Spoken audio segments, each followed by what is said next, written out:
Wahidin Halim kembali ke kediamannya di kawasan Pinang, Kota Tangerang, menjelang habisnya masa jabatan sebagai Gubernur Banten periode tahun 2017-2022.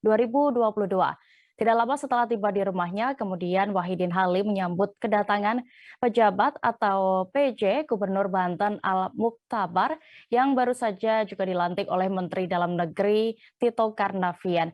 Terkait kegiatan di sana akan dilaporkan oleh reporter dari Warta Kota. Kami sudah terhubung dengan rekan Gilbert Semsandro yang siap dengan informasi lengkap ya. Silakan rekan. Ya, Dea. Mantan Gubernur Banten Wahidin Halim kembali ke kediamannya di hari terakhir masa jabatannya di kawasan Pinang, Kota Tangerang pada Kamis 12 Mei 2022. Wahidin Halim tiba kembali ke kediaman pribadinya tersebut setelah melakukan rangkaian kegiatan yang telah ditetapkan pada hari terakhir masa jabatannya.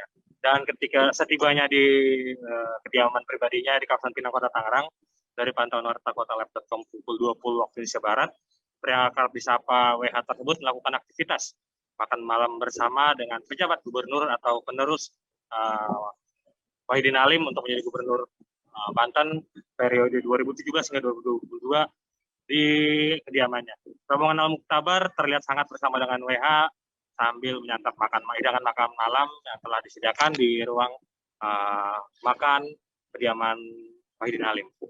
Pertemuan keduanya tampak hangat saat makan malam dengan diselingi candaan dan senyuman oleh Wahidin Halim. Selama pertemuan keduanya bercengkrama dan berbagi cerita antara satu dengan lainnya. Usai menyantap hidangan makan malam, Wahidin Halim kemudian terlihat bersuah foto bersama dengan para tim, baik itu tim pengawal pribadi, ajudan, staf, kemudian tim dokumentasi hingga tim juru masak yang telah bersama Wahidin Halim selama menjabat sebagai Gubernur Banten selama 5 tahun sejak periode 2017. Juru bicara Gubernur Banten saat ini Ujang Giri mengatakan pertemuan antara Al-Muktabar dan WH telah direncanakan sebelumnya. Menurutnya gubernur dan pejabat Gubernur Banten tersebut membahas soal pentingnya percepatan pembangunan di wilayah Provinsi Banten. Pertemuan tersebut merupakan salah satu bentuk sowan atau silaturahmi yang dilakukan oleh Al-Muktabar sebagai penerus Wahidin Halim hingga pilkada nanti, sambil membahas pembangunan dan percepatan pembangunan dan melayani masyarakat di Provinsi Banten.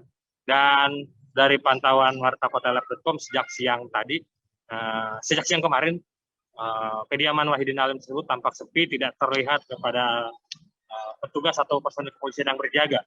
Hanya terlihat sebuah mobil patroli pihak kepolisian dan beberapa tim dari Wahidin Halim atau pekerja di rumahnya mempersiapkan makanan dan minuman di salah satu halaman kediaman Wahidin Halim, yang mana itu menjadi tempat makan malam yang dilakukan bersama dengan Al-Muktabar.